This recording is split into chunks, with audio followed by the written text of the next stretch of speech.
잠언서 3장 13절에서 20절까지. 잠언 3장 13절부터 20절까지 우리 한 목소리를 읽겠습니다. 지혜를 얻은 자와 명철을 얻은 자는 복이 있나니 이는 지혜를 얻는 것이 은을 얻는 것보다 낫고 그 이익이 정금보다 나음이니라. 지혜는 진주보다 귀하니 내가 사모하는 모든 것으로도 이에 비교할 수 없도다. 그의 오른손에는 장수가 있고 그의 왼손에는 부귀가 있나니 그 길은 즐거운 길이요 그의 지름길은 다 평강이니라. 지혜는 그 얻은 자에게 생명나무라. 지혜를 가진 자는 복되도다. 여호와께서는 지혜로 땅에 틀을 놓으셨으며 명철로 하늘을 견고히 세우셨고 그의 지식으로 깊은 바다를 갈라지게 하셨으며 공중에서 이슬이 내리게 하셨느니라. 아멘. 오늘은 지혜는 생명나무라는 18절 말씀이 핵심 구절이 됩니다. 지혜는 그 얻은 자에게 생명나무라. 지혜를 가진 자는 복되도다. 근데 이 말씀 보기 전에 지난주의 말씀 중에 뒷부분 조금 덜 본 부분이 있어서 좀 더 봐야 됩니다. 지난주의 핵심 구절은 처음 익은 열매로 여호와를 공경하라. 그리하면 너의 창고가 가득 차게 될 것이고 내 포도즙 털에 새 포도즙이 넘치리라 라는 말씀을 보았습니다. 근데 우리는 이걸 가지고 처음 익은 열매를 하나님께 드리면, 그래서 구약에서 예물을 드릴 때 처음 것을 드립니다. 처음 익은 열매, 11조도 처음 익은 것으로 드리는 겁니다. 그래서 처음 것을 드리면 하나님께서 내 창고를 가득 채워줄 거다, 복을 줄 거다. 그래서 무슨 일을 하든지 첫 번째 것을 하나님께 드려라. 우리 지난주 예결산 할 때에 우리 장로님 그 말씀하셨잖아요. 옛날에는 그 월급을 받으면 봉투에, 누런 봉투에 담아주면 두둑하게 온단 말이죠. 그걸 가지고 제일 먼저 깨끗한 돈, 그중에 깨끗한 돈 다 챙겨서 11조를 따로 딱 떼놓고 뭐 감사 이렇게 떼놓고 또는 뭐 구겨진 것은 달에서까지 이렇게 드리잖아요. 왜? 처음 것을 가장 귀하게 구별하는 거. 이런 건 좋은 자세예요. 우리의 삶의 원리 또는 삶의 우선순위가 예수 그리스도가 삶의 첫째 순위가 지극히 당연한 거예요. 근데 이런 말씀을 이제 이 문자를 가지고 처음 것을 드리면 이런저런 복을 받는다 하니까 우리가 그렇게 정성을 들였죠, 사실은. 근데 이제 11조 봉투도 없고 염불하고 하니까 뭐 염불하고 그러면 여기는 안 해도 되겠구나 라는 사람도 있다고. 그래서 많이 중간에 빠지는 사람도 있다는 말씀을 이제 회계부에서 이렇게 장로를 통해 말씀을 하시던데, 근데 우리는 이런 말씀 지난주에 본 대로 다시 한번 그 말씀 볼까요? 9절에 내 재물과 내 소산물의 처음 익은 열매로 여호와를 공경하라. 그리하면 네 창고가 가득히 차고 네 포도즙털에 새 포도이 넘치리라 라는 내용이, 우리가 흔히 아는 처음 것을 드리면 하나님께서 우리 집에 복을 준다는 그런 내용이 아니라는 것을 살펴보았잖아요. 그래서 구약부터 신약에 이르기까지 처음 익은 것을 왜 드리라 했을까? 그걸 보니까 하나님께서 애굽에서 이스라엘 백성을 출애굽할 때에 6월절 밤에 처음 것을 다 죽이는 거예요. 처음 태어난 남자, 아이, 또는 처음 태어난 짐승의 수컷, 이걸 다 죽이는 거죠. 그런데 살아남은 자들이 있습니다. 어떻게 하면요? 어린 양의 피 아래에 있으면, 6월절 어린 양의 피 아래에 있으면 살아남았단 말이에요. 그러니까 그 처음 살아남은 것은 누구에게 바치라? 하나님께 바치라. 그러니까 사람은 제물로 바칠 수 없으니까 사람은 주의 일을 위해서 사용하고, 물론 그게 나중에는 레이지파로 대체가 됩니다. 그리고 처음 태어난 수컷은 여호와께 바치게 되는 거죠. 그럼 처음 것을 왜 바치라 했습니까? 뭘 기억하기 위해서? 너희가 애굽에서 어린 양의 피로 살아남았다는 그걸 기억하기 위해서 처음 것을 바치라는 거예요. 처음 것의 희생으로 나머지가 거룩해지는 원리가, 그래서 처음 익은 열매를 바치라는 거죠. 그래서 처음 익은 열매를 하나님께 드림으로 처음 떡덩이가 거룩한 적 나머지도 거룩해지는 원리예요. 이게 이스라엘 장자의 희생의 원리입니다. 그래서 장자라는 것은 혈통성의 서열로 장자가 되는 것이 아니라 누가 희생했느냐에 따라 장자가 되는 거. 요셉을 통하여 유다를 통해 보여줬잖아요. 처음 익은 것을 바치라는 말은 결국 신약까지 오니까 로마서 8장에서 맏아들의 희생, 그러니까 맏아들 또는 로마서 8장에 처음 익은 열매, 부활의 처음 익은 열매를 받은 우리조차도 뭐하고 살아간다고요? 탄식하면서 살아가는 거죠. 아니, 부활의 처음 익은 열매를 받았다면 왜 탄식하면서 살아가야 돼요? 탄식 안 해도 되잖아요. 부활의 처음 익은 열매를 받으면 그냥 내 포도즙 털에 뭐 새 포도즙이 넘치고 내 창고에 가득히 채워지고 평강과 기쁨의 길로 가면 안 되겠느냐 말이죠. 그런데 왜 부활의 처음 익은 열매를 받은 우리, 그래서 맏아들의 형상을 덧입는 그 길로 가는 일이 왜 이렇게 고난이 많았냐 이 말입니다. 이게 징계와 연결되는 거죠. 그래서 포도즙 털에 포도즙이 가득하다고 하면서 바로 11절 12절 말씀을 지난주에 제대로 드리지 못한 말씀이에요. 내 아들아 여호와의 징계를 경히 여기지 말라. 그 꾸지람을 싫어하지 말라. 대저 여호와께서 그 사랑하시는 자를 징계하시기를 마치 아비가 그 기뻐하는 아들을 징계한 같이 하시느니라. 앞에서 여호와께 천 것을 드리면 창고가 가득 차고 포도즙 털이 넘친다 이러고 바로 뭐가 나와요? 징계라는 말씀이 나오거든요. 이 징계라는 말씀을 인용한 부분이 히브리서 12장에 나옵니다. 히브리서 12장 그 단락 전체를 한번 찾아보겠습니다. 히브리서 12장입니다.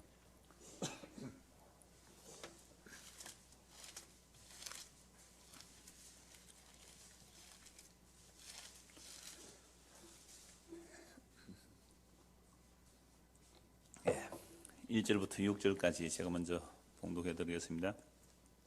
히브리서 12장 1절에서 6절 말씀입니다. 이러므로 우리에게 구름같이 둘러서는 허다한 증인들이 있으니 모든 무거운 것과 얽매기 쉬운 죄를 벗어버리고 인내로서 우리 앞에 당한 경주를 하며 믿음의 주여 또 온전하게 하시는 예수를 바라보자. 그는 그 앞에 있는 기쁨을 위하여 십자가를 참으사 부끄러움을 개치 아니하시더니 하나님의 보좌 우편에 앉으셨느니라. 너희가 피곤하여 낙심하지 않기 위하여 죄인들이 이같이 자기에게 거역한 일을 참으신 일을 생각하라. 너희가 죄와 싸우되 아직 피 흘리기까지는 대항하지 아니하고 또 아들들에게 권하는 같이 너희에게 권면하신 말씀도 있었도다. 일러서되 내 아들아 주의 징계하심을 경히 여기지 말며 그에게 꾸지람을 받을 때에 낙심하지 말라. 주께서 그 사랑하시는 자를 징계하시고 그가 받아들이시는 아들마다 채찍질 하심이라 하였으니 5절과 6절이 방금 읽은 잠언서 3장 11절 12절 말씀이잖아요. 그러면 신약의 히브리서 기사가 이 잠언서의 말씀을 인용하는 그 앞뒤 문맥이 뭐죠? 왜 이 말씀을 인용하죠? 제가 방금 말씀드린 대로 부활에 처음 익은 열매가 성도인데 성리 임한 자가 성도인데 이 땅을 살아가는 삶이 어떻다고요?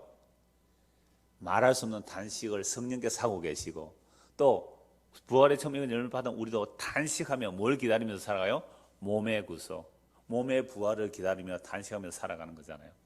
그러면 성도가 이 땅에서 부활이 처음 익은 열매를 받은 그 성령이 임하여 있는 자가 단식할 수밖에 없는 상황이 일어난다는 말입니다. 왜 일어나야 되죠? 몸의 구속을 기다리기 위해서. 이게 하나님께서 받으시는 맏아들의 형상을 닮아가는 또는 맏아들의 형상을 본받아가는 그 과정이 이 역사에 남아있다고 지난주에 말씀을 드렸습니다. 자, 그렇게 믿음의 길로 간 사람들이 12장 1절에 얻을 만한 많다고요?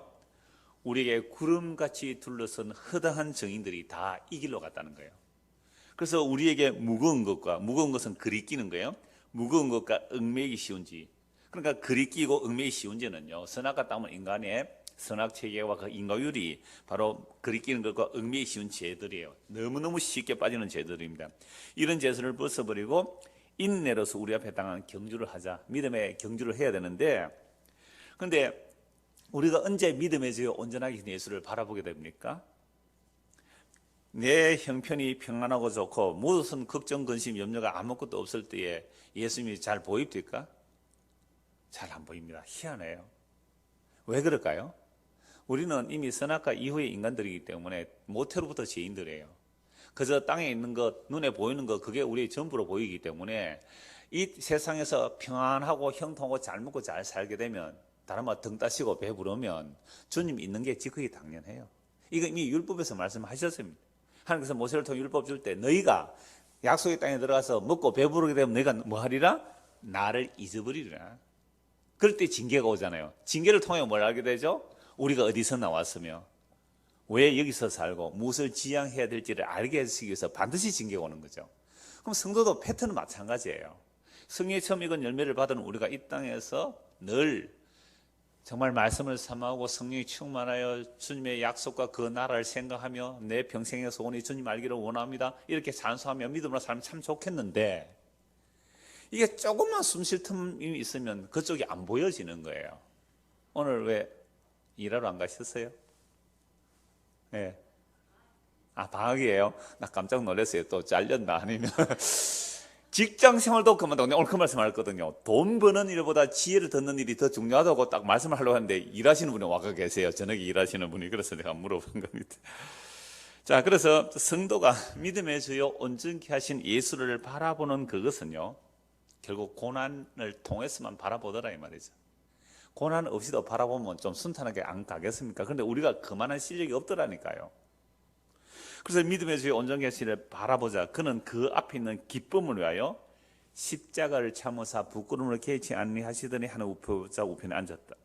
그럼 우리가 피곤하여 낙심하지 않기 위하여 죄인들이 이같이 자기의 거역한 일을 참으시는 생각하라. 참 우리가 죄 지을 때마다 면목 없습니다. 부끄럽잖아요.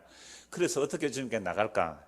라는 생각들이 들지만, 그러나 죄인들을 거역을 이렇게 오래 참으신 그 주님을 생각하라는 거죠. 그러니까 우리가 믿음의 싸움은 아직도 뭐하는 싸움은 아니에요. 죄와 싸우는데 피 흘릴 정도 싸움을 안 싸우고 있다 이 말이죠. 사실은 피 흘리기까지 싸우는 사람들도 많이 있어요. 북한 같은 경우에 지금 예수 믿는 사람은 피 흘리기까지 싸워야 돼요. 목숨 걸어야 되거든요. 그러니까 우리는 정말 등 따시고 배부른 상황에서 예수 믿고 있으니까 오히려 더 어려워요. 이 시대가 북한보다 예수 믿기 더 어렵단 말이에요. 물에 물 탄 듯, 술에 술 탄 듯, 또 미지근하게. 여러분 개구리 삶기 아시잖아요. 개구리 따뜻한 물에 온도를 점점 올리면 따뜻한 줄 모르고 좋다고 있다가 나중에 나가려면 근육이 익어서 못 나간다는 그런 이야기, 여러 가지 적용되지만, 오늘 우리 대한민국에 사는 신앙의 모습이 이런 모습이 아닐까, 그렇게 생각이 들어요. 그래서 이렇게 되는 것은, 아직도 죄와 피 흘리게 싸우지 않는 것은 너희가 말씀을 잊어버렸다는 거예요. 말씀을 잊어버렸다. 어떤 말씀을 잊어버렸어요? 하나님께서 받으시는 자마다 하나님께서 징계하시는데, 징계하신다는 이 말씀을 잊어버린 거예요. 그러니까 지금 어떤 상태예요? 징계가 없으니까 나는 하나님 잘 섬기고 있겠지, 잘 먹고 잘 살고 있으니까 아무 하나님의 징계가 없겠지, 이게 복이겠지 하고 가는 그들이 말씀을 잊었대요. 무슨 말씀을 잊었어요? 또 아들들에게 권하시는 같이 너에게 근면하신 말씀도 잊었도다. 일러서되 내 아들아 주의 징계하심을 경히 여기지 말며 그에게 꾸지람을 받을 때에 낙심하지 말라. 사랑하시는 자에게 뭘 주시는 거예요? 징계하시고 꾸지람을 주시기 때문에 징계와 꾸지람이 있다면 낙심하지 말래요.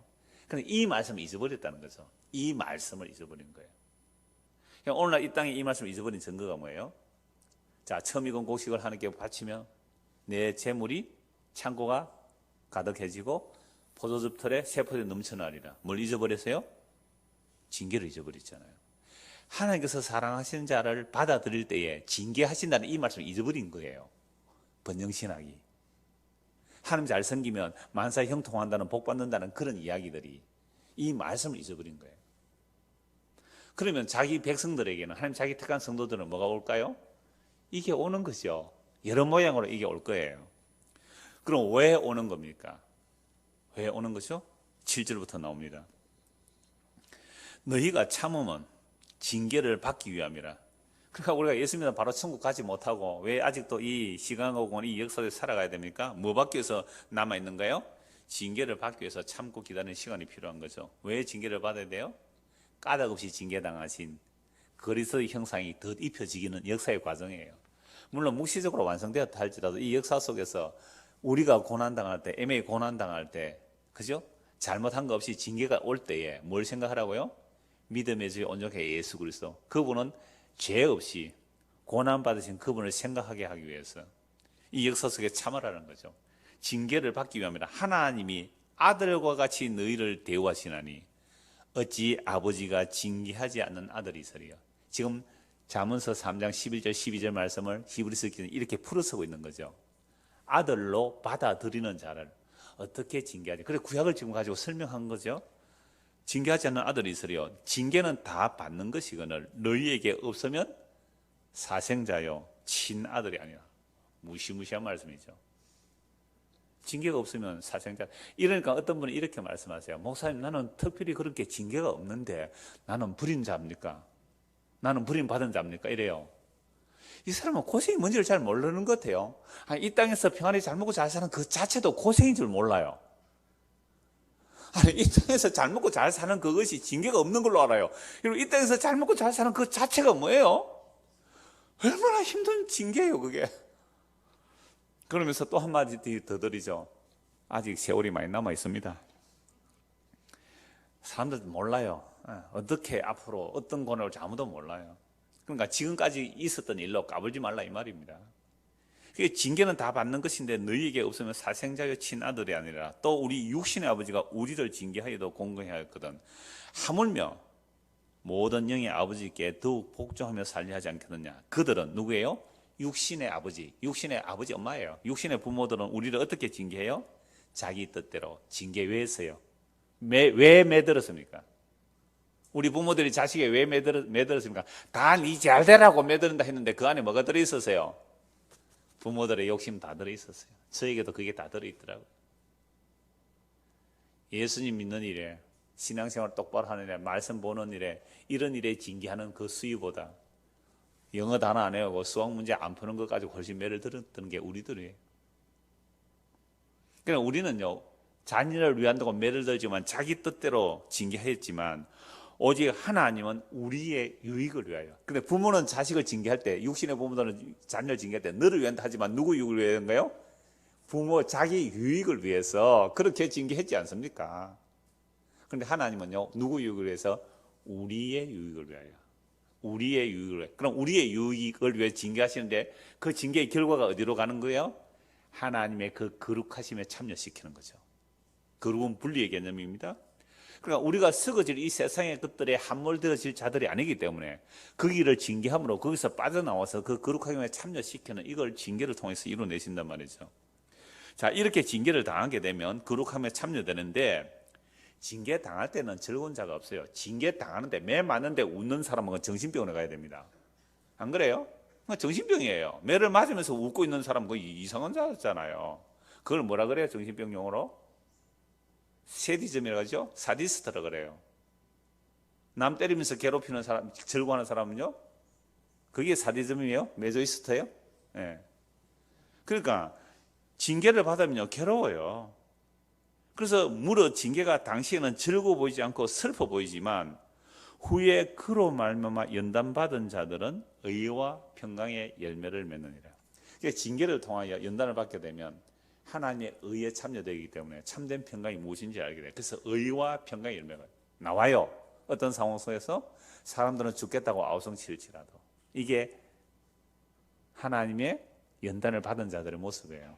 사람들 죽겠다고 난리인데 그게 뭐 죽을 일이니? 어렵다움을 받은 자들이 하나님과 나 사이의 관계가 참된 평강이었으면 세상에 죽겠다고 감지로 펄쩍펄쩍 뛸지라도 별일 아니에요. 별것 아니에요. 그거. 이게 성경이 말하는 지혜와 지식을 추구하는 자들의 삶의 모습과 방향성이에요. 지혜와 명치를 구하는 자들의 방향성이 이런 거란 말이에요. 그래서 그러므로 피곤한 손과 연약한 무릎을 일으켜 세우고 너희 발을 위하여 곧은 길을 만들어 저는 다리를 하여 어그러지지 않고 고치는 바. 이런 징계의 말씀을 통하여 우리가 이리 비틀 저리 비틀하는 게 아니라 뭐예요? 지혜와 명철의 길인 시온의 대로를 향해 똑바로 길을 갈 수 있다 이 말이죠. 자, 그래서 오늘 보면 13절, 이제 드디어 13절 봅시다. 13절. 지혜를 얻는 자와 명철을 얻은 자는 복이 있나니. 복이 있도다 지혜를 얻은 자. 이렇게 번역하는 것도 있어요. 복이 있도다 지혜를 얻은 자요. 복이 있도다 명철을 얻은 자요. 그래서 지혜를 얻는 자와 명철을 얻는 자는 복이 있나니 지혜를 얻는 것이 은을 얻는 것보다 낫고 그 이익이 정금보다 나음이라 라고 말씀합니다. 여러분 지혜를 얻는 게 뭐보다 낫다고요? 은을 얻는 것. 은을 얻는다는 것, 또 정금을 얻는다는 것은 결국 이제 돈을 번다는 얘기잖아요. 그러니까 우리가 지혜를 얻는 것이 돈을 버는 것보다 낫다 말이죠. 그런데 우리가 사는 이 땅은 무슨 땅이에요? 자본주의 사회잖아요. 자본주의 사회. 그러니까 모든 가치 척도를 뭘로 계산해요? 돈으로 환산하면 정말 계산이 쉬워요. 그래서 제가 참 유치하지만 돈으로 환산할 때가 있어요. 그래서 제가 저 경기도나 이 광주에 한 번씩 이렇게 한 달에 한 번씩 가지만 강의 가서 이렇게 얘기를 해요. 공부 시간에. 여러분들 솔직히 물어봅시다.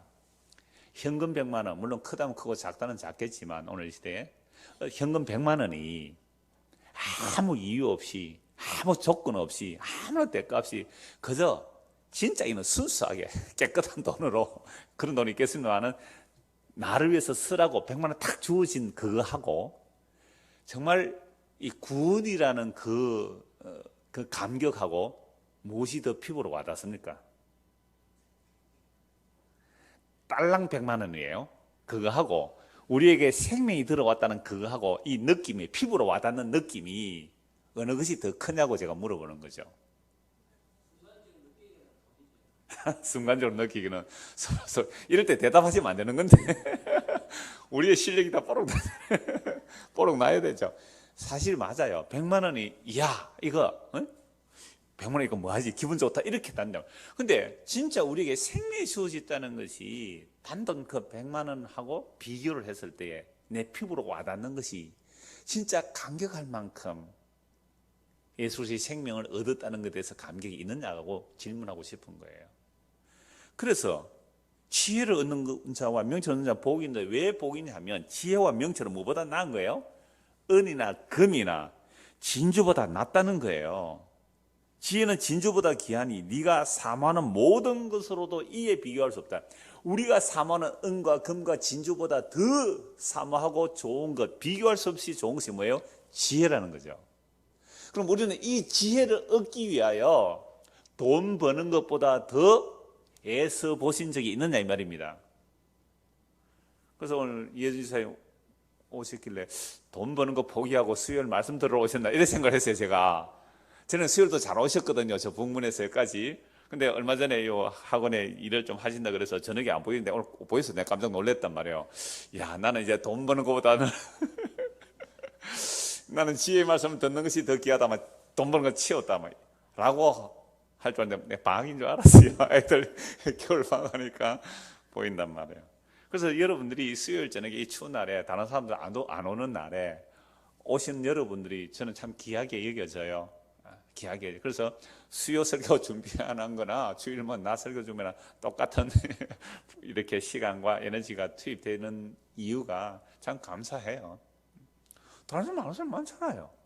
지금 틀림없이 텔레비전 앞에 있는 사람이 있을 거예요. 지금 그 사람들은 뭐가 더 좋은 거예요? 이 지혜와 생명의 말씀보다 뭐가 좋아요? 텔레비전 연속이 좋은 거예요. 회개하세요. 지금 텔레비 보고 있는 사람들, 텔레비 보는 사람이 모르겠는데 이거 어떠든지도.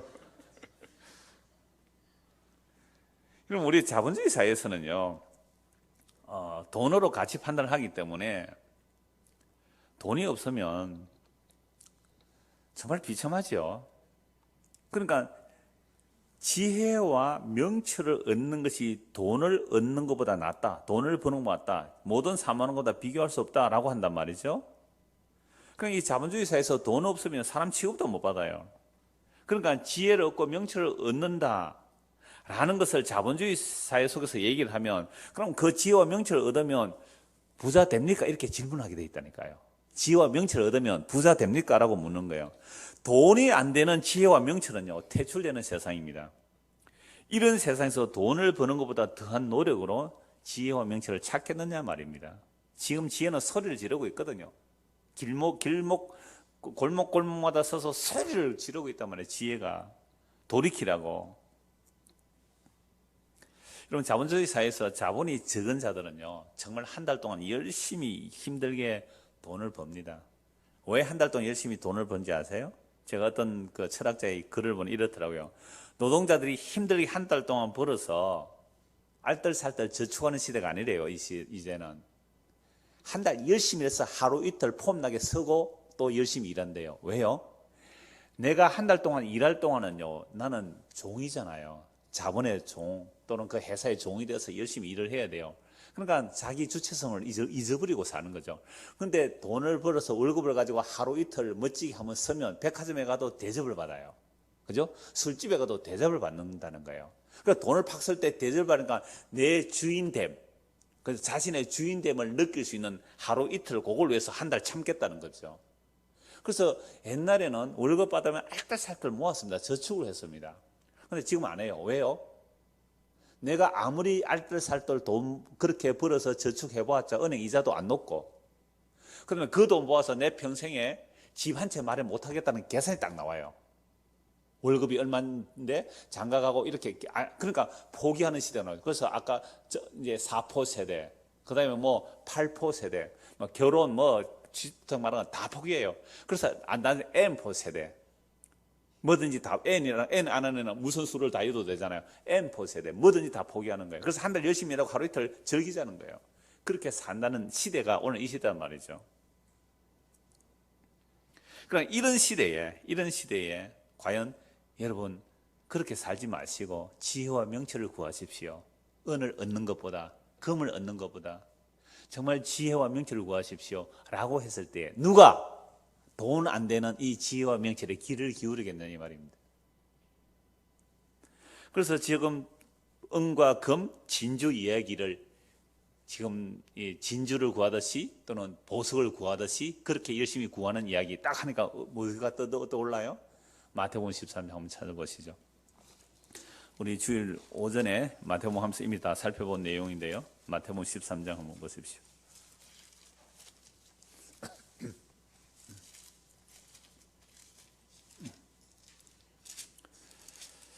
34절, 마태복음 14장 34절. 또 비유로 말씀하되 천국은 34절입니다.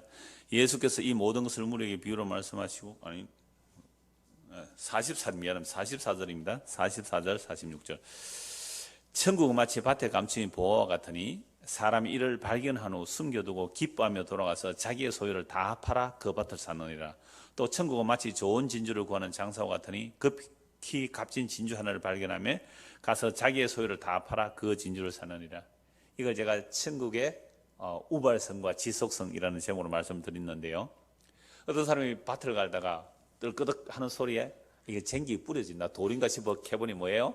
보물상자예요. 이 당시에는 보물을 가끔 밭에 묻어놓고 피난 갔다가 죽어버리면 아예 잊어버리죠. 그래서 그 보물 발견하니까 좋아서 감춰놓고는 자기 재산을 다 팔아서 그 밭을 샀다. 이게 천국 비유라고 그랬잖아요. 또 하나, 진주를 찾는 장사같이 지속적으로 찾아 나섰는데 정말 좋은 진주를 발견하니까 자기 소유를 팔아서 그 진주를 샀다.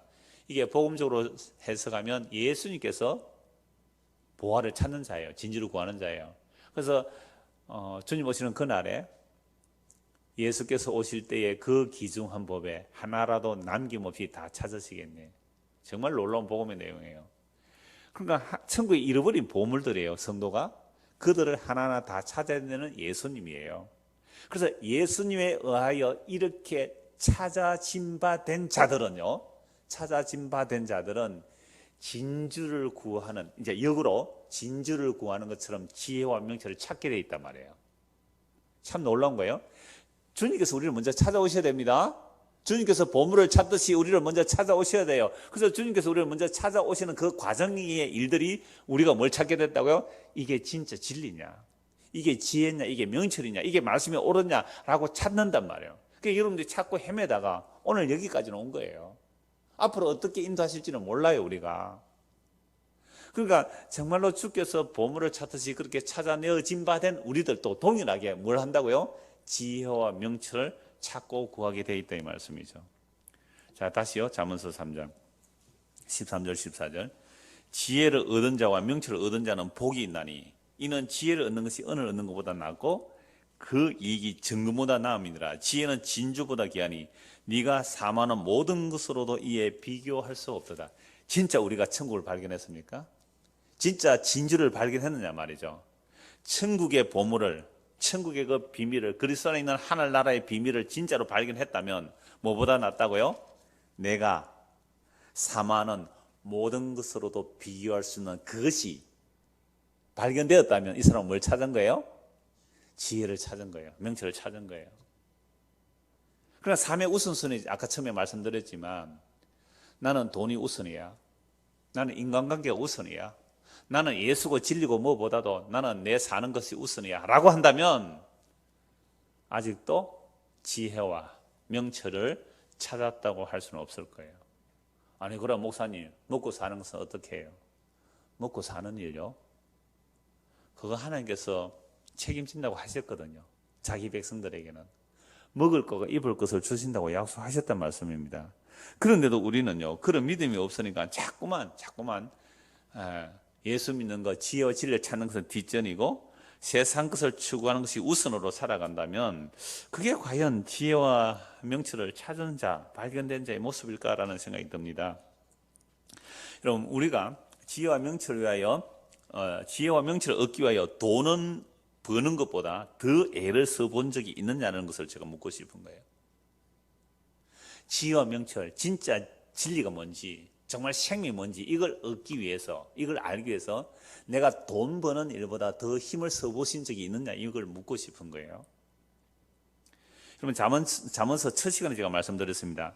남방 여왕이 솔로몬에게 왜 찾아왔어요? 지혜를 듣고 찾아왔단 말이에요. 지혜를 듣고 지혜를 보기 위해서. 그런데 그때 남방여왕 올 때에 그 먼 거리를 온갖 보물을 다 가지고 지혜 얻기 위해서 왔잖아요. 그때 예수님이 뭐라고 말씀하셨어요?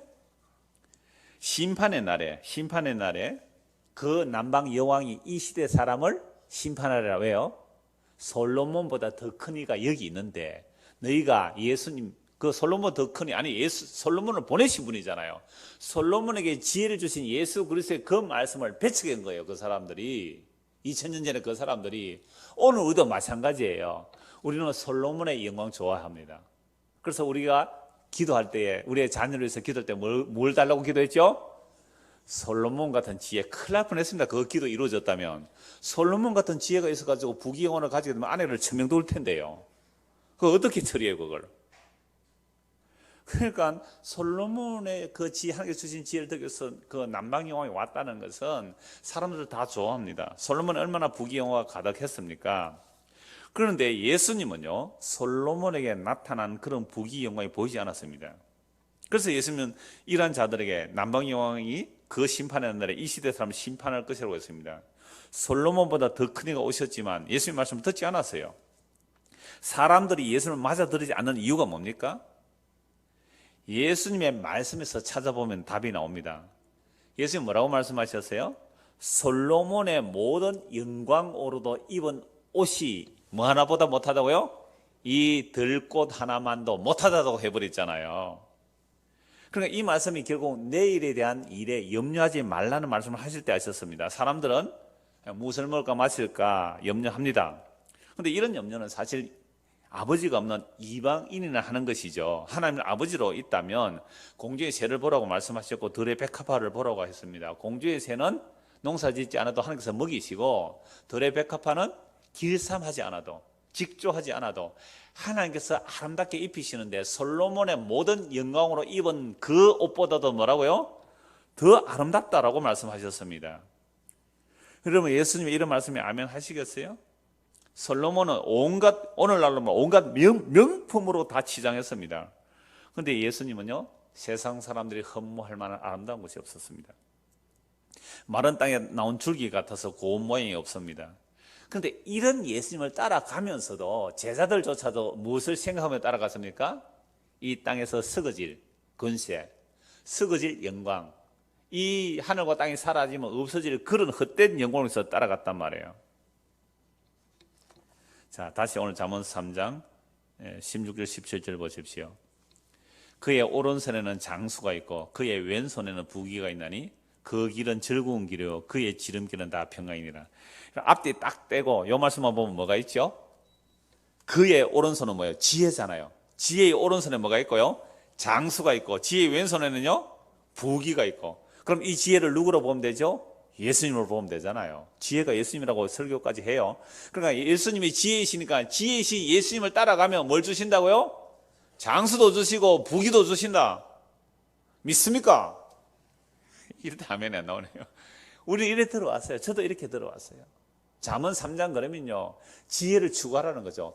은을 사모하는 보다, 금을 사모하는 보다, 진주를 사모하는 보다 더 지혜를 찾아라. 누구를 찾아라? 예수를 찾아라. 그래서 예수를 첫째로 추구해라 말이야. 돈 버는 것보다 예수를 더 섬기라. 돈을 벌었다면 제일 순으로 예수님을 섬기라. 그리하면 여러분에게 뭐가 주어진다고요? 장수가 주어지고 여러분들에게 부귀가 주어질 것입니다. 이렇게 들었습니까? 안 들었습니까? 잠언서 딴 거는 기억 안 나도 이 말씀 기억나죠? 우리는 그렇게 들어왔다는 거예요. 그러니까 성경을 이 문자대로 보면요, 지혜를 추구하면 장수도 주시고 부귀영화도 주시구나. 이야, 지혜가 예수님이다. 예수님을 따라가면 장수도 있고 부귀영화도 있다 라는 결론으로 내리고 그렇게 말하고, 우리는 그게 또 좋아서 아멘하고, 어떻게 하면 장수를 누리고 어떻게 하면 부귀영화를 누리기 위해서 목사님 방법을 가르쳐 주잖아요. 방법을 가르쳐 줍니다. 어떻게 해요? 자, 주일 성수를, 그 다음에 공적 예배를, 그 다음에 모든 수익의 첫 것을 어떻게 정성껏 하는 게 바칠지를 얘기해 주는 거예요. 그러면 이렇게 된다라는 거 얘기하잖아요. 그러면 우리는요, 의심을 안 해요. 믿음이 좋아서 의심을 안 한 게 아니고, 그 복 놓칠까 싶어서 의심을 안 한 거예요. 혹시 저 말씀을 내가 의심하면 그런 장수와 부귀영화를 못 받을까 싶어 의심을 못 해본 거예요. 그럼 과연 이 말씀이 그러한 거하고 성경 전체를 봐야 되지 않겠습니까? 정말로 오른손에 장수가 있고 왼손에 부귀가 있다면, 지혜를 찾는다면 그 장수가 부귀영화가 뭐냐를 성경을 통해서 살펴봐야 되잖아요. 문자로 보면 그래요. 그러면 예수님을 따라간 사람들, 구약에서 믿음의 사람들이 장수하고 부귀영화를 누렸습니까? 라고 질문 하나 딱 하면 이거 무너져야 돼요. 구약의 믿음의 사람들, 제가 요즘 벌써 한 서너 번 계속 말씀드려서 제가 은혜를 받아서 그래요. 히브리서 11장의 믿음의 사람들 첫 번째가 누구예요? 아벨. 하나님께서 받아주신 아벨은요, 형님한테 돌 맞아 죽었습니다. 뭐 예배 성공하면 인생 성공한다고요? 최초로 예배 성공한 사람, 최초로 하나님께서 용납해 주신 그 아벨은 형에 의해서 돌에 맞아 죽었습니다.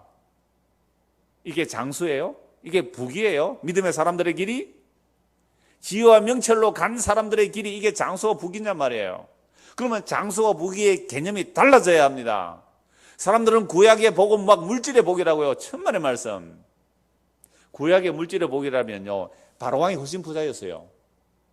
바로왕이 훨씬 부자였다니까요. 아브라함은요, 세 발의 피도 안 됩니다. 아브라함은 바로의 왕에 비하면 어떻게 감히 바로왕과 아브라함을 비교할 수 있어요?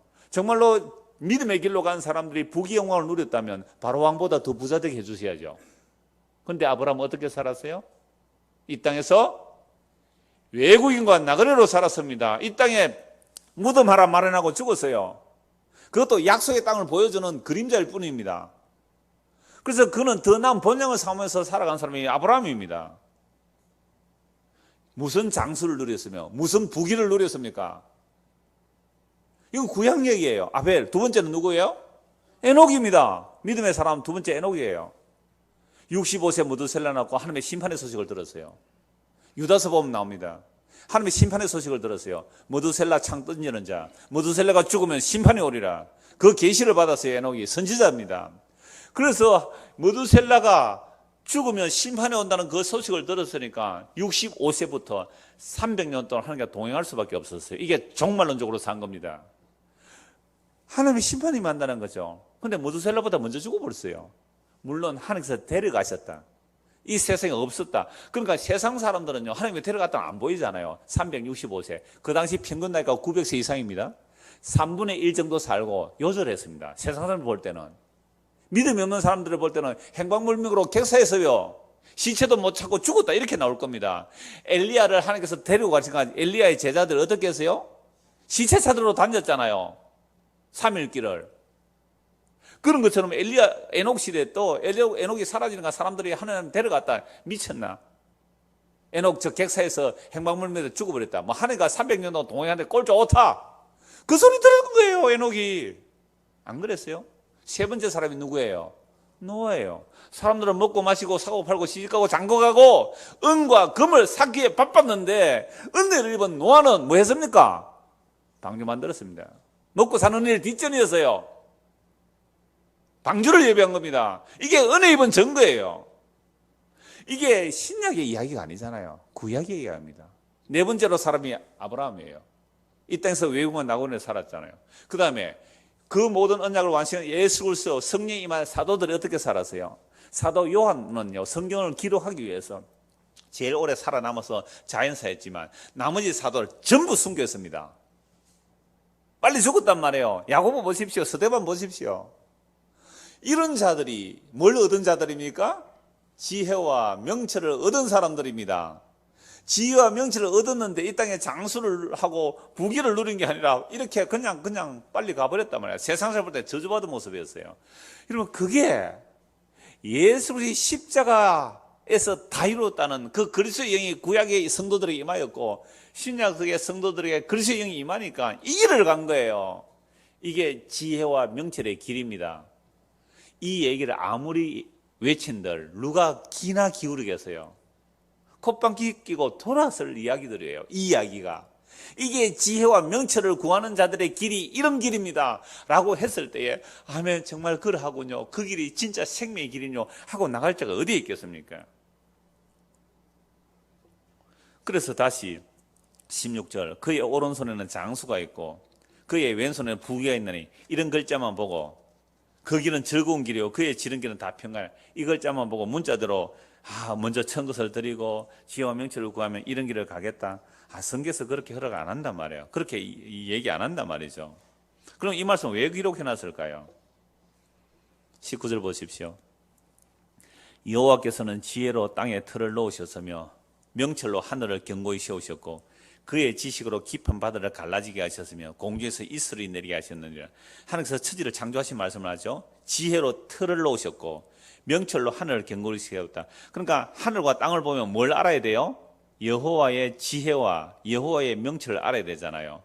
여호와의 지식을 알아야 돼요. 깊은 바다를 갈라지게 하고 공중에 이슬을 내리게 한 그 사건을, 이런 하나님의 천지 만물을 보면서 하나님의 지혜와 명철과 하나님의 지식을 알아야 하는데, 인간들이 이 우주 만물을 보면서 이런 지혜가 없어요. 이런 명철이 없습니다. 왜 그렇게 되었습니까? 이미 창세기 3장에서 선악과를 따먹은 이후의 인간들이기 때문에 그럽니다. 그래서 인간은 스스로 지혜와 명철을 찾아갈 수 없게 되어 있어요. 그러니까 자기 딴에는 이게 지혜의 길이다, 이게 명철이다, 이게 생명이다 따라갔는데 그게 엉터리 길이더란 말이죠. 왜? 창세기 3장을 한번 보십시다. 창세기 3장입니다.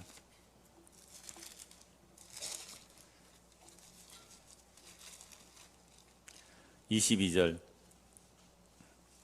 여호와 하나님이 이르시되 보라, 이 사람이 선악을 아는 일에 우리 중 하나같이 되었으니 그가 그의 손을 들어 생명나무 열매도 따먹고 영생할까 하노라 하시고, 여호와 하나님이 에덴 동산에서 그를 내보내어 그의 근원이 된 땅을 갈게 하시니라.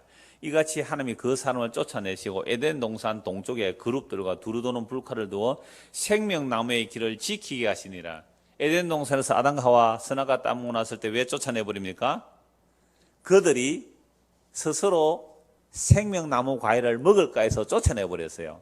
그리고 천사들이 에덴 동산을 삥 둘러서서 아예 불칼로 지키고 있습니다. 왜 지키고 있습니까? 생명나무 길로 못 가도록 지키고 있어요. 그러니까 인간 쪽에서 생명나무로 나아갈 길이 없습니다. 막혀버렸죠. 그래서 에덴에서 쫓겨난 인생들은 이제 흙에서 난 것을 먹고 살다가 흙으로 돌아가야 할 인생이 되었어요. 그러므로 지혜가 생명나무라고 하면서 지혜를 찾으라고 아무리 말해도 스스로 그 지혜를 찾아 나올 수 없는 자들이 되었습니다. 오늘 보면 다시 18절 보십시오. 지혜는 그 얻은 자에게 생명나무라. 지혜를 가진 자는 복되도다. 그러니까 지혜를 얻으면 뭘 얻는 거예요? 생명나무를 얻는 것이고, 생명나무는 다른 말로 생명이 예수님을 얻는 거예요. 그러니까 지혜를 얻으면 생명나무를 얻는다, 지혜를 얻으라 했는데 사람들은 그 지혜를 구하지 않더란 말이죠. 왜 지혜를 안 구합니까? 타락한 인생들이 보는 지혜의 개념으로는 예수 그리스도의 십자가는 미련하고 어리석은 것이지 그게 지혜로운 걸로 안 보이더라 이 말이죠. 이게 조금 전에 제가 히브리서 11장의 믿음의 사람들의 간 길이, 세상 사람들이 볼 때는 무슨 길이에요? 어리석고 미련하고 멸망의 길이고 저주받은 자의 모습의 길이잖아요. 아벨, 에노, 노아, 아브람. 그게 더 무슨 모습이에요? 이 땅에서 유리방황하는 그런 모습으로 보이니까 그게 지혜와 명철의 길로 안 보이는 거예요. 이게 타락한 인간들이 생명나무로 못 나가는 모습이에요. 그래서 하나님께서 천지 만물을 만들어 놓으시고 하나님의 지혜와 명철을 다 펼쳐 놓았지만 타락했기 때문에 그 지혜와 명철을 발견하지 못했다는 이야기가 로마서 1장에 나오죠. 한번 찾아봅시다. 로마서 1장 18절.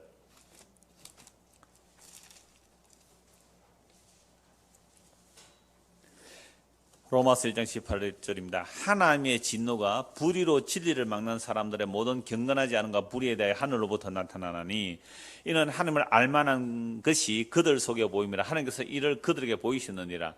창세로부터 그의 보이지 아니하는 것들 곧 그의 영원하신 능력과 신성이 그가 만드신 만물에 분명히 보여 알려졌나니 그러므로 그들이 핑계하지 못할지니라. 하나님을 알되 하나님을 영화롭게도 아니하며 감사하지도 아니하고 오히려 그 생각이 허망하여지며 미련한 마음이 어두워졌나니. 사람들마다 하나님 안 돼요. 그죠? 하나님 안다 그래요. 하나님 믿는다 그래요. 제가 주일 오후에 말씀드릴 때에 그 므낫세가 어떤 하나님을 많이 섬겼어요? 어떤 하나님을 섬겼어요? 므낫세가 온갖 좋다는 하나님을 다 섬겼단 말이에요. 하늘의 해와 달과 별들도 하나님을 섬겼어요. 바알을 하나님으로 섬겼단 말이에요. 하나님은 신이라는 개념이거든요. 그들이 신으로 섬겼단 말이에요. 무엇을 버리고? 이스라엘의 진짜 하나님 여호와를 버리고, 여호와는 언약의 하나님이거든요. 여호와를 버리고 그러다가 나중에 죽기 전에 바벨론 포로 잡혀갔다가 진짜 하나님이 누군지 알았어요? 여호와가 하나님을 알았단 말이죠. 그러니까 사람들이 하나님 안 돼요. 하나님 안 돼요. 사람들만 하나님 모르는 사람 아무도 없어요. 하나님 다 안 돼요. 근데 그 하나님이 여호와 하나님이 아니라 자기가 상상하는 그 하나님이에요. 자, 그 신들이에요. 그러니까 사람들마다 하나님을 다 섬기는데 그 하나님 전부 우상이더란 말이에요.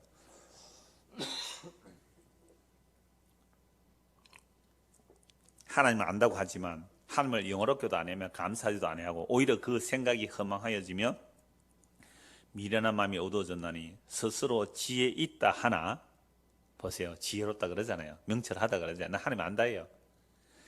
어리석게 되어 썩어지지 아니하는 하나님의 영광을 썩어질 사람과 새와 짐승과 기어다니는 동물 모양의 우상으로 바꾸느니라. 하나님을 안다고 하면서, 그죠? 하나님을 섬긴다고 하면서 그 하나님을 섬김으로 바라보는 것들이 무슨 내용이에요?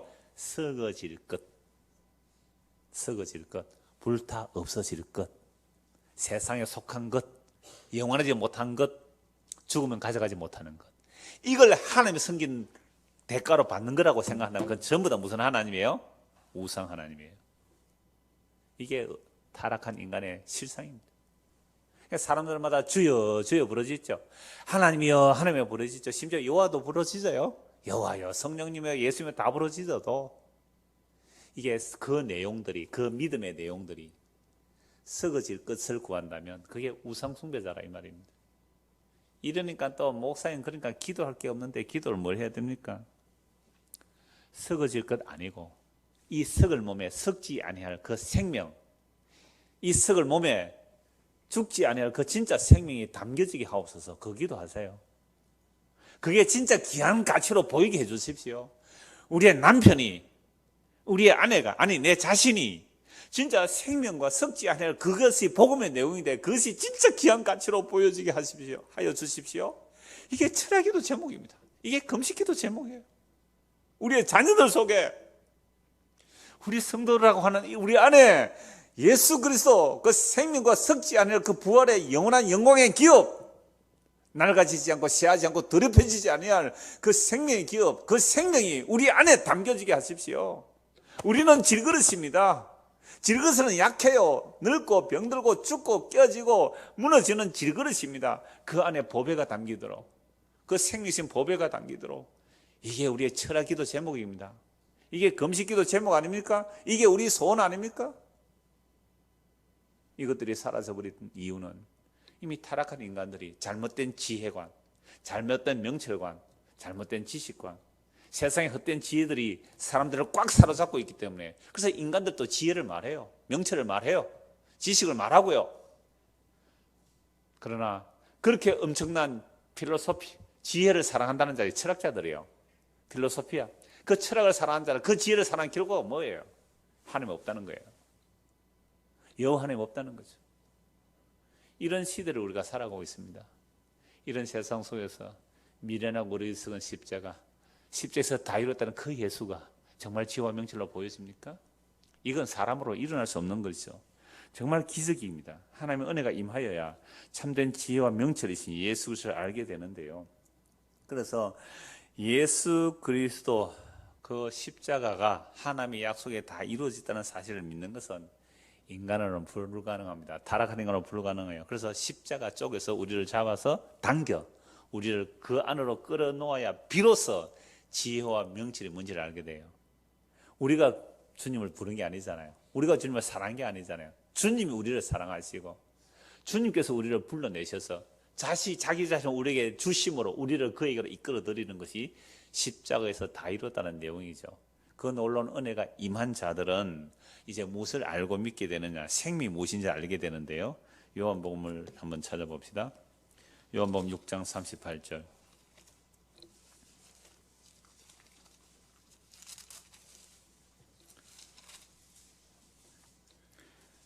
내가 하늘에서 내려온 것은 내 뜻을 행하려 함이 아니요 나를 보내시의 뜻을 행하려 함이라. 37절. 아버지께서 내게 주시는 자는 다 내게로 올 것이요 내게 오는 자는 내가 결코 내쫓지 아니하라. 이 미련하고 어리석은 예수를 십자가 길로 오는 자는 누가 와요? 아버지께서 주시는 자만 옵니다. 아버지께서 주시는 자만 와야 돼. 그럼 목사가 얼마나 이런 말씀 믿는다면 목회하기 편하겠어요. 십자가 보면 전하는 거죠. 줄기차게. 미련하고 어리석은 십자가 보면 전하는 거예요. 싫으면 갈 것이고 아버지께서 주시는 자는 예수님의 십자가의 길로 가게 돼 있는 거니까 얼마나 편해요 이게. 걱정 거심할 이유가 없잖아요. 아버지께서 주시는 자는 다 예수님께로 온단 말이에요. 그 십자가의 길로 간단 말이죠. 그래서 오는 자는 예수님께서 결코 쫓아내지 않는데요.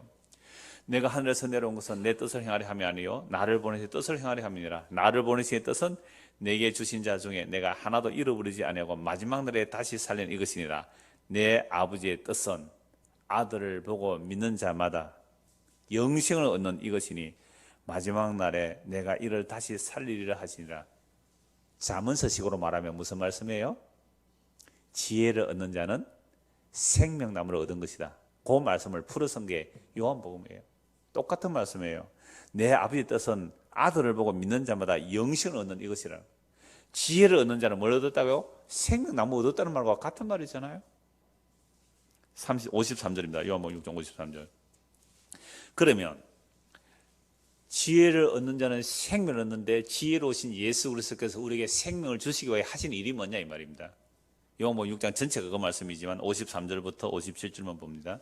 예수께서 이르시되 내가 진실로 진실로 너희에게 오노니 인자의 살을 먹지 아니하고 인자의 피를 마시지 않으면 너희 속에 생명이 없느니라. 예수의 살과 피죠. 근데 우리는 생명도 아닌 것 가지고 난리를 치고 있단 말이에요. 교회 와서 수십 년 교회 다녔다고 몇 대를 예수 믿는다 하면서 신앙의 명문가를 이룬다 하면서 여러분은 썩어질 내용들이에요. 썩지 않을 이야기 해야죠. 적어도 우리가 진리를 안다면 지혜와 명철을 추구한다면 썩지 않을 내용이잖아요. 그 썩지 아니할 내용이 뭐예요? 예수님의 살과 피의 이야기입니다. 내 살을 먹고 내 피를 마셔야 된다. 진실로 진실로 너희에게 이르노니 인자의 살을 먹지 아니하고 인자의 피를 마시지 아니하면 너희 속에 생명이 없느니라. 내 살을 먹고 내 피를 마시는 자는 영생을 가졌고 마지막 날에 내가 그를 다시 살리라. 여러분 예수님의 살과 피가 지금도 우리는 예수님의 살과 피를 먹고 마시는 시간이에요. 꼭 성찬식만 해서 살과 피가 아니라 지금 우리 예수의 살과 피를 먹고 마시는 자가 뭐예요? 영생을 가졌다니까요. 그래도 죽죠. 몸이 죽어야죠. 그러나 우리 안에 그 영원한 생명 때문에 뭘 얻는다고요? 영원한 생명을 얻어 다시 살게 될 거예요. 그래서 내 살은 참된 양식이요 내 피는 참된 음료로다. 내 살을 먹고 내 피를 마시는 자는 내 안에 거하고 나도 그 안에 거하나니 살아계신 아버지께서 나를 보내시며 내가 아버지로 말미암아 사는 같이 나를 먹는 그 사람도 나로 말미암아 살리라.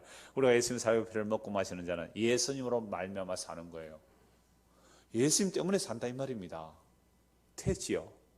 생명이 있는데 예수님 때문에 사는데 죽어도 괜찮잖아요. 에녹처럼 죽어도 괜찮고 에녹처럼 올라가도 괜찮고 사라지도 괜찮고 또 아벨처럼 죽어도 괜찮고 노아처럼 은혜 받아가 방주에 비하다 살아가는 거 이게 종말의 모습이에요. 노아의 때를 기억하라. 진짜 은혜 받았나요? 집 준비 안 해도 돼요. 전세 살면 얼마나 좋아요. 세금 많이 안 내도 되고 그냥 전세 평생 살다가 그냥 조용히 가면 얼마나 좋아요. 뭘 그렇게 땅에 흔적들 남길 이유가 뭐 있어요? 예수 믿고 생명 얻었습니까? 됐잖아요. 집이 없으니까 이렇게 아멘이 나옵니다. 집만 하나 있으면 저게 잘 안 나와요. 부모가 있으면, 부모 힘이 있으면 저것도 잘 안 나와요. 아내만 딱 있어 보세요. 어떻게 하면 아내를 기쁘게 할까 하지 저게 잘 안 나온다니까. 얼마나 복 받은지 아시기 바랍니다. 정말 좋아서 아멘 하겠어요. 어쩔 수 없는 상황이니까, 말씀이 맞으니까 아멘이 나올 수밖에 없는. 자, 그래서 생명나무만 몇 곳 찾아보고 말씀 마무리할게요. 정말 여러분 우리 안에 생명나무가 있는가 확인합시다. 요한계시록에서 한 4곳 찾아봅시다. 요한계시록 2장 7절입니다. 생명 얻었으면 됐습니다. 정말 저는 이 말씀밖에 할 말이 없어요. 여러분 안에 생명 있습니까? 됐습니다. 그거 사는 거요. 그거 재벌 회장도 지금 식물인간 돼 있잖아요. 별거 아니에요. 정말 별거 아니에요. 솔로몬은요 명품으로 걸쳐넣어서 한 짓이 뭡니까? 예? 드레핀 백합화 하나보다도 아름답지 못한 그 옷을 입었다고. 그거 썩어질 것 아니에요. 전부 썩어질 것 아니에요. 요한계시록 2장 7절입니다.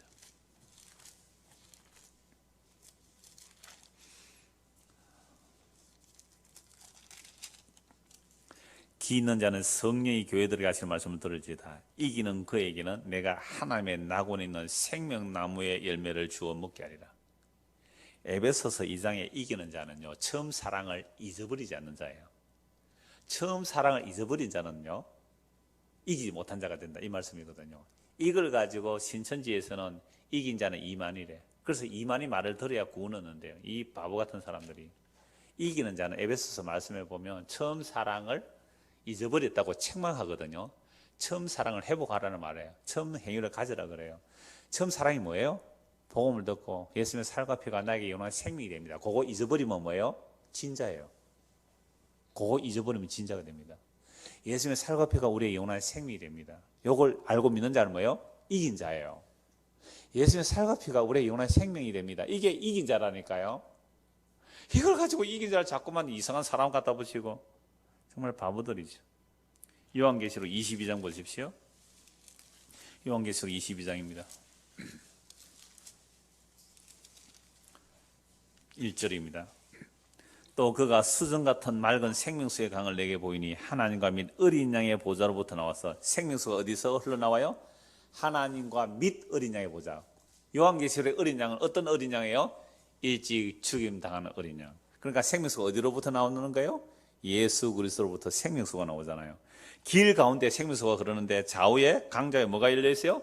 생명나무가 있어. 12가지 열매를 맺되 달마다 그 열매를 맺고 그 나무 잎사귀들은 만국을 치료하기 위하여 있더라. 다시 저주가 없으며 하나님과 그 어린 양의 보좌가 그 가운데 있으리니 그의 종들이 그를 섬기며 그의 얼굴을 볼 터요 그의 이름도 그들의 이마에 있으리라. 다시 밤이 없겠고 등불과 햇볕이 쓸데없으니 이는 주 하나님이 그들에게 빛이심이라. 그들이 세세토록 왕노를 하려다. 천국에 가면 생명수 물 막 마시고 12 생명나무 과일 이렇게 막 따먹고 이럴까요? 무슨 얘기예요? 생명이신 예수 그리스도를 먹고 마시는 얘기 아닙니까? 생명수를 먹어야 되잖아요. 생명나무를 따먹어야 되잖아요. 요한복음 6장에서 내 살과 내 피를 먹고 마시는 자, 그들이 일찍 죽은 어린 양의 피로 구속받아 나온 백성들이에요. 그들이 생명을 맛보고 누리는 그것이 새하늘과 새 땅 아닙니까? 이게 생명나무에 참여한 자들이잖아요. 이게 이긴 자들이잖아요. 이게 믿음을 지킨 자들이잖아요. 이게 지와 명철의 길을 간 자들이에요. 이게 생명나무를 얻은 자들이에요. 이게 완성되어 있는데 대충 살다 가도 괜찮아요. 뭘 이 세상에서 보암직하고 먹음직하고 자랑이 될 만한 건 크게 포장 안 해놓아도 아무런 이름 없이 빛도 없이, 노래는 잘하죠. 이름 없이 빛도 없이, 이름 없이 빛도 없이 아골꼴짝 빈들에도 노래는 잘해요. 안 알아주면 삐지는 사람들이.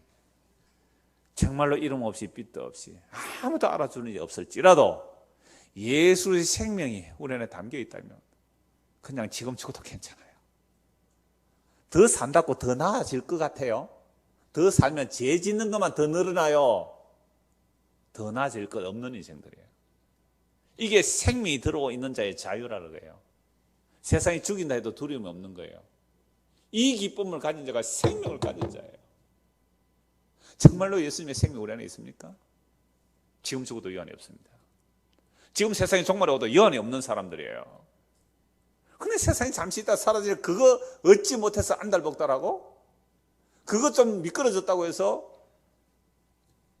울고불고 한다면 진짜 생명 있는 거 맞아요? 당신 안에? 이거 자기에게 자문해 봐야 돼요. 길이 살겠네, 길이 살겠네. 그 생명가 강가에 길이 살겠네. 249절에 나와요. 길이 살겠네, 길이 살겠네. 생명나무 강가에 있어 길이 살겠네. 요한계시록 22장 한 것만 더 봅시다. 22장 두 곳 봐야 돼. 13절. 22장 13절 보십시오. 나는 알파와 오메가요 처음과 마지막이요 시작과 마침이라. 자기 두루마기를 빠는 자들은 복이 있으니 이는 그들이 생명나무에 나아가며 문들을 통하여 성에 들어갈 권세를 받으려 함이로다. 어떤 사람이 생명나무에 나가요? 자기 두루마기를 빠는 자. 자기 두루마기를 빤다는 게 뭐겠어요? 예수님께서 우리에게 입혀주신 의의 세마포, 희고 깨끗한 그 거룩한 예수님의 피로만 만들어진 의의 거룩한 세마포 옷. 요한계시록 6장에 보면 희고 큰 무리들이 나오는데, 큰 무리가 누구예요? 무슨 애요? 큰 환란에서 나오는데 그의 피로 그 옷을 씻어 희귀한 자들이래요.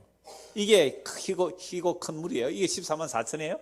이게 큰 무리들이 흰 옷을 입고 나오는데 무슨 피로 씻었다고요? 그의 피로 씻어 희고 깨끗하게 된 거예요. 근데 희고 깨끗한 옷을 입었는데 뭘로 더럽히겠어요? 희고 깨끗한 옷을 입었는데 이 옷을 뭐로 더럽히겠어요? 자기 행위로 더럽힌 자들이에요. 자기 자랑과 자기 공로와 자기 이력으로 덕지 붙여놓은 그 타락한 인간들이 무화과 나무 잎으로 가리듯이 그 까마귀가 온갖 공작새들의 이 깃털을 갖다 붙여서 꾸며놓았듯이 그 위선과 외식과 자기의 자랑과 치장들을 그거 더럽혀 놓은 거예요. 그거 다 빨아라. 그거 다 세탁하라는 거예요. 천국은 예수 그리스도의 의의 옷만 입고 깨끗한 그들이 뭐로 나가요? 생명나무로 나가면 그 성에 들어갈 권세를 얻는 겁니다. 22장 18절입니다.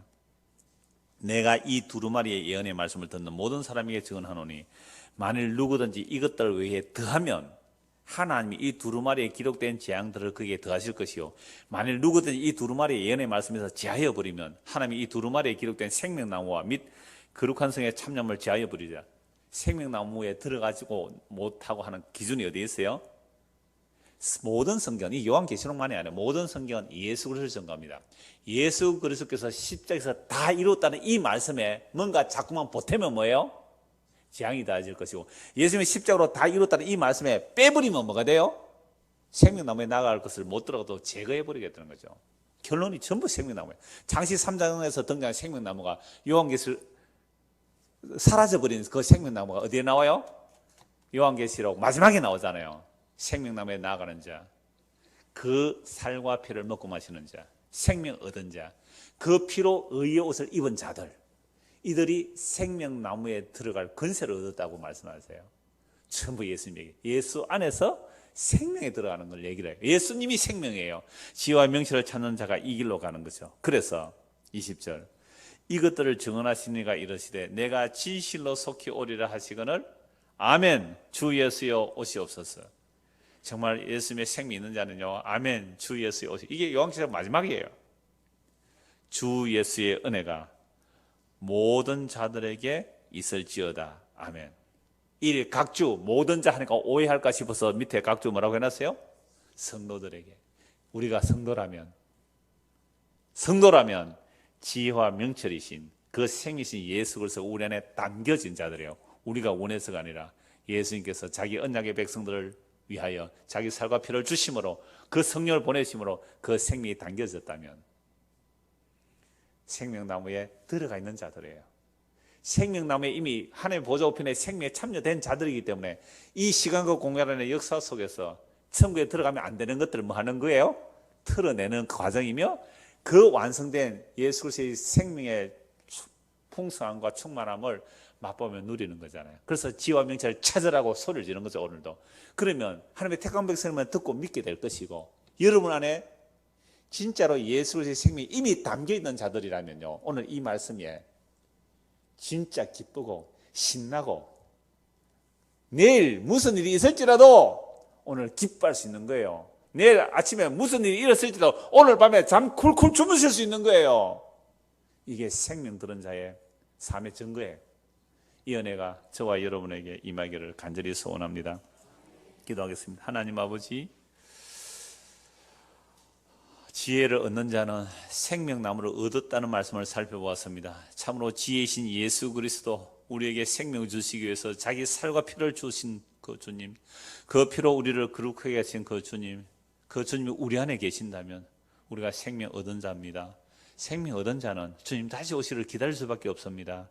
이 놀라운 복음의 능력, 생명의 능력이 우리의 삶에 더욱 풍성하게 흘러차고 넘칠 수 있도록 은혜를 베풀어 주시옵소서. 그래야 세상에서 소망 없이 사는 자들이 우리들에게 소망에 관한 이유를 물어오게 하시고, 그리할 때에 우리가 예수 그리스도의 생명을 증거할 수 있는 믿음의 사람들로 우리를 세워 주시옵소서. 예수 그리스도 이름 받들어 기도드리옵나이다. 아멘. 자유롭게 기도하다가 돌아가겠습니다.